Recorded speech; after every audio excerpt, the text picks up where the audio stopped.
ব্রাহ্মণবাড়িয়ার আখাউড়া আগরতলা সীমান্তের আখাউড়া চেকপোস্ট থেকে কালিন্দী খালের উৎপত্তি।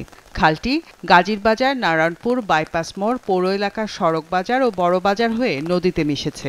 ভারতের ত্রিপুরা রাজ্যের আগরতলার পানি এই কালিন্দী খাল দিয়ে প্রবাহিত হয়।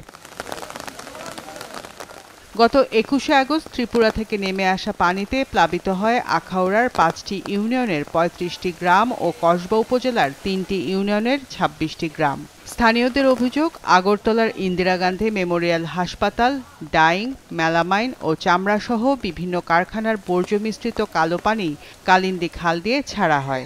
এতে বন্যার পানি নেমে গেলেও ছড়িয়ে পড়ছে পানিবাহিত নানা রোগ। ভারতের এই যে মনে করেন যে যত কোম্পানি আছে বা বাসা বাড়ির নোংরা পানি আছে সব এই খাল দিয়ে নিষ্কাশন হয়। এটা বন্যার পানির সাথে মিশা আমাদের বাড়িঘর তো কোনো ঘরে হয়েছে কোমর পানি, কোনো ঘরেই কোমর পানি হয়েছে, কোনো ঘরে গলা পানি হয়েছে, নাইচা ঘর যেটা সেটা তো গলা পানি হয়েছে। এইসব ঘরে এখন চর্মরোগে বইরা গেছে, মানে লাল লাল গোটা ফইটা এরকম অবস্থা সব ঘরে সবার। ২৫০টিরও বেশি ডিজাইন অপশন নিয়ে ওয়ালটন স্মার্ট ফ্রিজ, বোঝে আপনার প্রয়োজন। শুক্লানি টুকলানি মানুষের হাজ্জানি এরকম একটা দেখা দিছে, দুর্গন্ধ আসে। আর মনে করেন জানে এই দেশের অনেক জিনিসই তো লাইমাইয়া পানির ঠেলার ছুটে। এই পানিতে ডায়রিয়া, পাতলা পায়খানা এই ধরনের সমস্যা হয়েছে, গোটা ফুটে গেছে সারা শরীরে। ওই পানি খুব খারাপ পানি ছিল।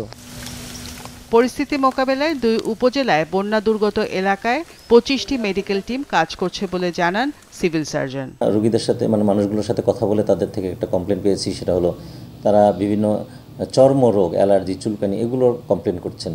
তো এই ব্যাপারেও আমাদের যে অ্যান্টিহিস্টামিন এবং অন্য যে মলম বা এগুলো যেন হলে তাদের বেশি ক্ষতিগ্রস্ত না, ঘায়ের কথা বলছেন পায়, তো আমরা এগুলোর জন্য যথেষ্ট পরিমাণ ওষুধ এবং ব্যবস্থা রেখেছি। ইটিপি প্ল্যান্টের মাধ্যমে বিষাক্ত পানি পরিশোধন করে ছাড়ার কথা বলা হলেও এখন পর্যন্ত তা বাস্তবায়ন করেনি ত্রিপুরা রাজ্য সরকার। মাছরাঙা নিউজ ডেস্ক।